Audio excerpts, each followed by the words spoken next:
I came home early from my weekend getaway, expecting the quiet comfort of my cabin. And instead, I found signs that someone had been inside.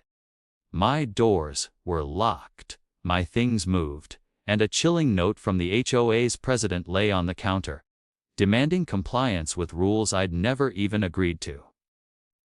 My heart raced as the realization hit me. Someone had broken in, not a thief, but the very organization that's supposed to protect our neighborhood. How far would they go to enforce their petty power? And most importantly, what would I find next? Life in Cedar Pines had always felt peaceful. Nestled between towering pines and winding, quiet streets, my little cabin was my sanctuary.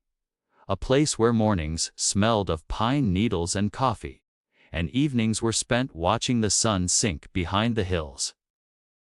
I wasn't a flashy neighbor, never hosted noisy parties, and kept my yard tidy without being obsessive. My cabin wasn't just a house, it was my escape from the stress of work and the chaos of the city, a place where I could breathe, think, and just exist. For years, the HOA was just a name on letters I hardly read. Their meetings seemed distant, filled with acronyms and petty disputes that didn't touch my life. Most neighbors tolerated them, some grumbled, but I'd always stayed under the radar. Life was simple. Life was good. Then, subtle changes began. It started with notes left on my doorstep, polite at first, about my unapproved landscaping choices. A small cluster of wildflowers I had planted by the trail. I shrugged them off, thinking someone was being unnecessarily rigid. But soon, the warnings became more frequent, more pointed. Lawn height, mailbox color, the angle of my deck railing, every little choice I had made in my home was suddenly under scrutiny. And then there was Karen, the HOA president. She wasn't just a figure on a notice, she had a presence that made neighbors uneasy. Her eyes seemed to scan every property for an infraction. Her emails carried a cold precision that made the slightest complaint feel like an accusation. Most people tried to avoid her wrath, but something about her focus on my cabin felt personal. It was hard to put into words why a group of strangers in suits and khakis could suddenly make my sanctuary feel fragile. But deep down, I knew that the peace I had always taken for granted was about to shatter. Something small, something seemingly insignificant, was going to ignite a firestorm that would change my life, and my cabin, forever. At first, the warnings seemed minor, almost laughable. A polite note about my mailbox being non-compliant. A request to trim a tree branch that barely overhung the driveway. Little things that could have been ignored. But that was exactly what made it dangerous. The HOA didn't just enforce rules, they weaponized them. Every note, every email, every polite-sounding request carried the weight of potential fines, late fees, and, worst of all, the sense that my life, and my home, was being micromanaged by strangers who had no right to interfere. It started subtly, the kind of pressure that seeps into your life without warning. I found myself checking the color of my siding to make sure it matched HOA-approved swatches, measuring the exact height of my lawn to avoid excessive grass. Warnings, scanning every visible surface for signs of noncompliance. Even the way my outdoor furniture faced the street became a point of scrutiny. Karen, the HOA president, had an uncanny ability to spot the smallest deviation from her rules, and she didn't hesitate to act. The first official fine came on a Friday afternoon. I had left town for a long weekend, and when I returned, a thick envelope was waiting on my doorstep. $254 unapproved exterior decor. I stared at the letter in disbelief. The accusation, a small, hand-carved wooden sign I had made myself, welcoming visitors to the cabin. In her eyes, it violated some archaic design guideline. My initial outrage quickly transformed into dread. This wasn't just about fines. It was about control. Then came the notices about my landscaping. The wildflowers I had planted along the trail had to be removed because they did not conform to HOA mandated plantings. I was expected to pay a landscaping service to replace them with approved shrubs. Each new notice came faster than I could respond, a relentless drumbeat of intimidation. Every day brought a new regulation, a new threat, a new fear that my home could be deemed non-compliant for reasons I couldn't predict. But it wasn't just paperwork. Karen seemed to take a particular interest in monitoring my presence, sending messages asking why I had parked my truck in the driveway instead of the garage, or noting that my trash bins were left out a few hours longer than allowed. It was absurd. Every corner of my life, from the angle of my fence to the timing of my garbage collection, was under scrutiny. My home had become a stage, and I was performing to a set of rules written by someone whose idea of order was obsession. Neighbors began to notice too. I would cross paths with others at the mailbox, and whispers followed me. "Have you heard about the HOA's latest warning? They're really cracking down on the cabin down the street." Their voices carried sympathy, curiosity, and a touch of fear. No one wanted to challenge Karen directly. No one wanted to see what happened when her rules were ignored. But I couldn't ignore it. My life was being dictated by someone who had no right to dictate it. The tension escalated further when I received an anonymous tip from another resident. Karen had been documenting every property in the neighborhood, taking photos, noting minor infractions, and compiling them into what she called a compliance dossier. My cabin was already on page 3. I felt a sinking weight in my chest. This wasn't just petty enforcement, this was a targeted campaign. And worse, it was legal enough to hide behind the guise of community standards. I tried to reason, to comply where I could without compromising my home. But every concession seemed to invite a new demand. A minor adjustment to my deck railing led to a warning about unauthorized structural modifications. Painting my front door a slightly warmer shade of brown prompted another fine. Every attempt to appease only deepened the pattern of harassment, a cycle that made me feel trapped, powerless, and increasingly angry. Then, the breaking point arrived. One morning, I returned from work to find my driveway blocked by a notice taped to my door. The HOA would be conducting an inspection while I was away to ensure compliance. They didn't ask for permission. They didn't schedule a time convenient for me. The message was clear: my cabin wasn't mine anymore. Someone could enter at will under the guise of enforcing rules. My stomach turned. Could they really just walk into my home? And if they did, what else could they do while I was gone? I spent the night pacing, imagining every scenario. What if they judged something incorrectly? What if they went further, rearranging my property, confiscating items, or leaving false accusations? I realized this was no longer a battle over lawn height or mailbox color. This was about invasion of space, of trust, of the fundamental right to call a place your own. And Karen, with her meticulous dossiers and relentless emails, had escalated from an irritant to a predator in plain sight. The days that followed were unbearable. Every sound outside made me tense. Every passing car could be a neighbor relaying updates to Karen. Every mail delivery might contain another fine or warning.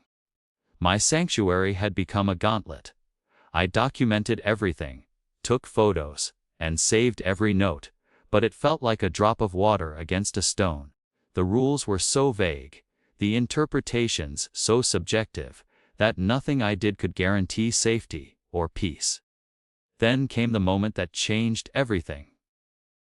A friend from down the street called late one evening, voice trembling with urgency. "I don't know how to tell you this, but Karen's been inside your cabin while you were away. She says it's for inspection. You need to check it immediately." I froze. My home, my safe haven, violated. My sanctuary, a place of solace and escape, invaded by someone who claimed authority over the details of my life. That night, sleep became impossible. Fear, anger, and disbelief churned inside me.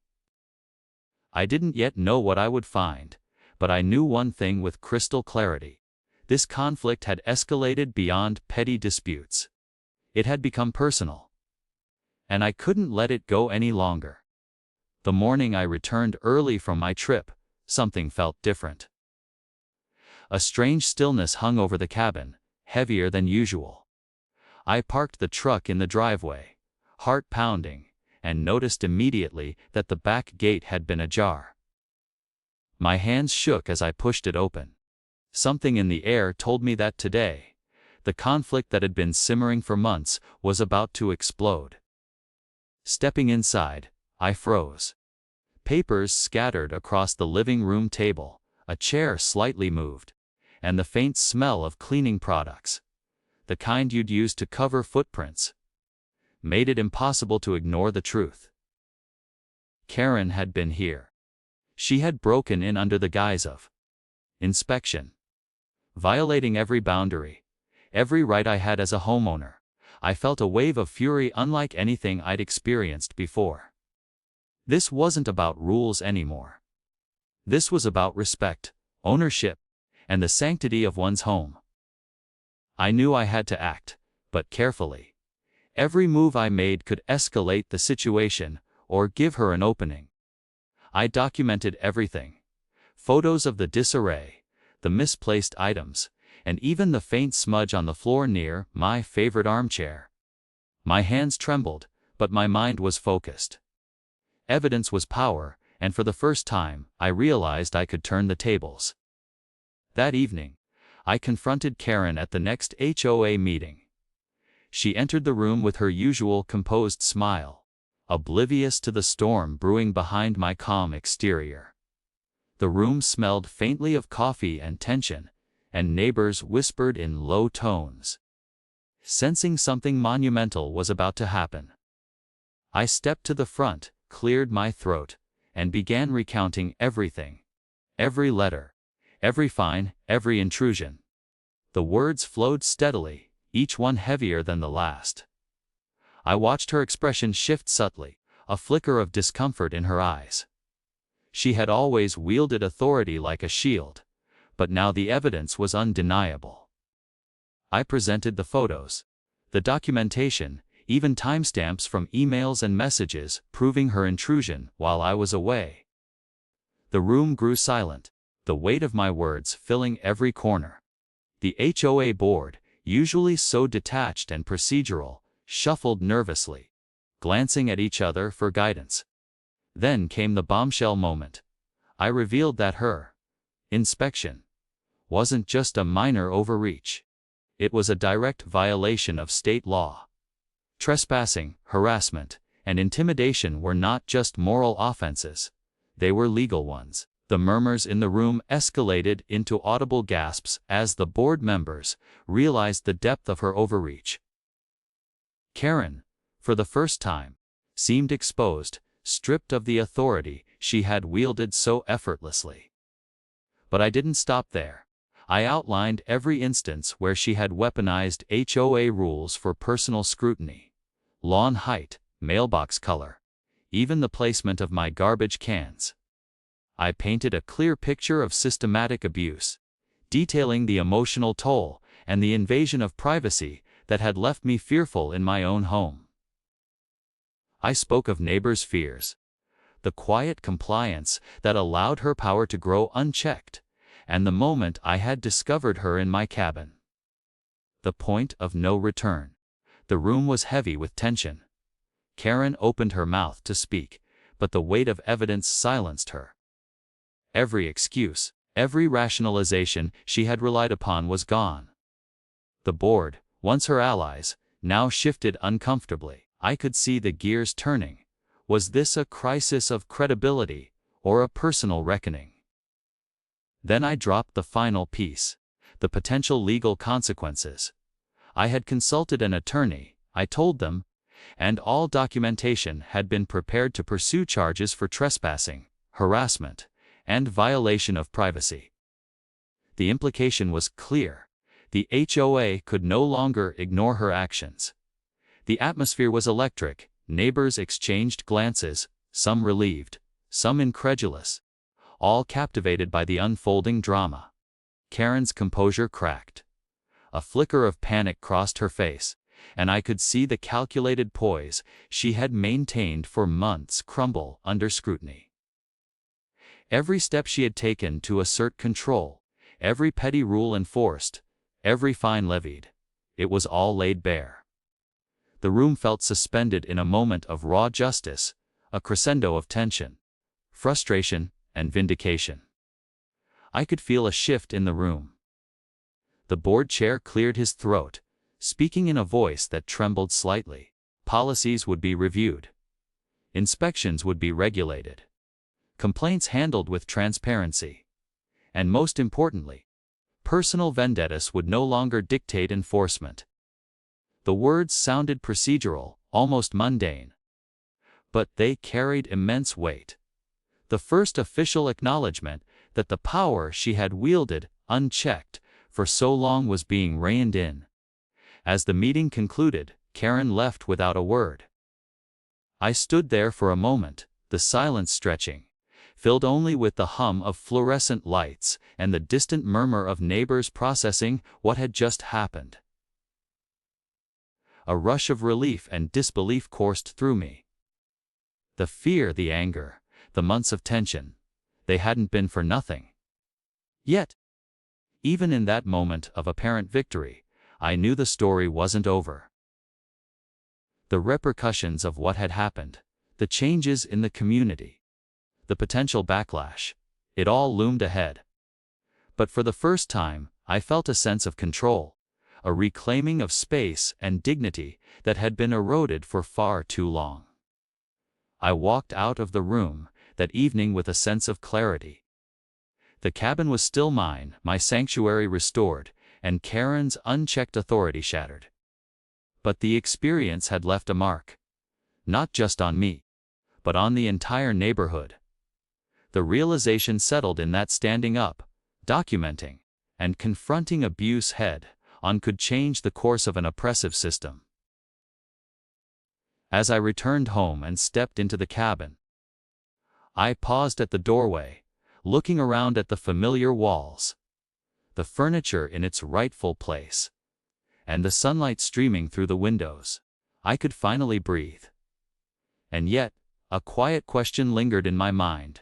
How many other homes had faced the same silent tyranny, and how many people were still too afraid to fight back? After the confrontation at the HOA meeting, the tension that had been suffocating the neighborhood began to dissipate, but the fallout was far from over.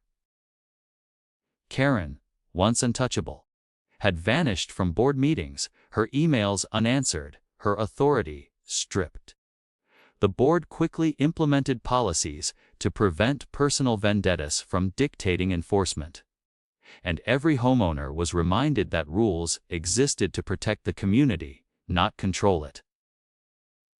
But while the immediate threat was gone, the echoes of months of harassment lingered, both in my mind and in the neighborhood. Returning home to my cabin felt surreal.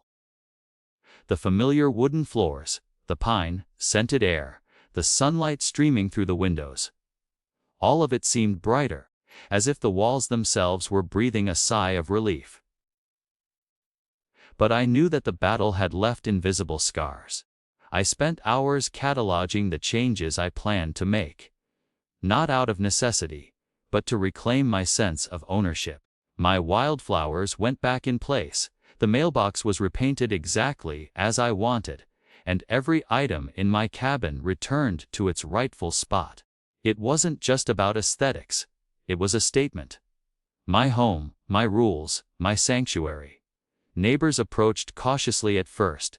A few offered congratulations, others shared stories of subtle abuses they had tolerated for years. And some admitted they had considered moving. Rather than confront the oppressive structure, it was sobering to realize how many lives Karen's behavior had quietly affected. But the mood gradually shifted from fear to solidarity. Conversations that had once been punctuated by whispered warnings now became open discussions about boundaries, accountability, and respect. The community, once fractured by fear, slowly began to knit itself together again. In the weeks that followed, the HOA instituted stricter oversight for inspections. No member could enter a property without written consent or prior notice, and fines could only be applied after documented communication and fair warning. Karen's influence was erased, but the larger lesson was clear. Unchecked authority could fester unnoticed, and silence was complicit. I found myself volunteering to help neighbors understand the new policies, sharing the strategies I had used to document her overreach and advocating for transparency. My frustration transformed into empowerment, not just for myself, but for anyone who had been intimidated by the system. Legally, the consequences for Karen were still unfolding. She faced formal complaints for trespassing and harassment, and her reputation in the neighborhood became a cautionary tale. Word spread quickly. Authority could be challenged, and abuse would not remain hidden. While I didn't relish the humiliation she experienced, there was a deep satisfaction in knowing that the fear she had wielded so effectively could no longer hold sway. In fact, her downfall became a symbol for the entire community, a warning, and simultaneously, a source of hope. Yet, the most significant impact wasn't legal or procedural. It was emotional. For months, I had felt trapped, anxious even in my own home. Every knock on the door, every unfamiliar email, every passerby felt like potential scrutiny. That constant tension eroded a sense of peace I had taken for granted. Now, as I sat in my living room one quiet evening, listening to the wind through the trees, I realized I had regained more than my property. I had regained my life. The relief was profound, almost intoxicating. The experience also changed the way I viewed community. I had once believed that following the rules quietly was enough, that compliance was the safest path. But I learned that silence allows abuse to persist. Standing up, documenting evidence, and confronting wrongdoing, though terrifying, had consequences far beyond my own cabin. The neighbors who had once whispered in fear now approached me with questions, seeking guidance, and slowly, the community became stronger and more resilient. Collective vigilance replaced passive compliance. I began to document my experience in a detailed journal, not just as a record of events, but as a guide for others. Each page recounted the warnings, the fines, the intrusive inspections, and the legal and personal strategies I had employed. The journal became both therapy and a manifesto, proof that even ordinary homeowners could resist the overreach of powerful, controlling forces. I hope that, by sharing this, others could reclaim their homes without enduring the same months of fear and uncertainty. Months turned into a year, and cedar pines began to heal. My cabin, once a battleground, became a place of peace again. The wildflowers flourished along the trail, the mailbox gleamed in its perfect hue, and even the neighbors who had kept their distance began to smile again, relaxed in a community free from the shadow of unchecked authority. It wasn't just about the house. It was about reclaiming trust, respect, and normalcy. One day, a neighbor approached me while I was tending my garden. She shared how Karen had scrutinized her property for years, and how witnessing my stand had inspired her to voice her concerns and insist on fair treatment. Her gratitude was overwhelming, but it also reminded me that the ripple effects of courage extend far beyond a single confrontation. Change in a community, I realized, is cumulative, built on small acts of resistance and the refusal to accept tyranny in silence. Reflecting on the journey, I understood the full spectrum of consequences. Karen's actions had been a wake-up call, painful and exhausting, but necessary. They exposed weaknesses in the HOA, ignited conversations that had long been avoided, and empowered residents to reclaim their rights. And while the scars remained, late-night anxieties, sleepless nights, the memory of intrusion, the outcome was transformative. I had learned the cost of standing up, but also the reward: autonomy, respect, and an unshakable sense of agency over my life and property. The story of my cabin, my confrontation with the HOA, and the eventual triumph was no longer just mine. It became a lesson for the community. Authority is a privilege, not a weapon. Compliance is not consent. And sometimes, the most extraordinary victories come from ordinary people, refusing to be intimidated. As I look out over my property today, the sun setting behind the pines, I ask myself quietly, how many other homes are still living under silent oppression? How many people accept small injustices out of fear, never realizing they have the power to reclaim their peace? And in that moment, I realize the answer lies not in waiting for authority to change, but in standing firm when injustice appears, no matter how small or how frightening it seems. Because in the end, reclaiming your home is about more than walls and doors. It's about reclaiming your life.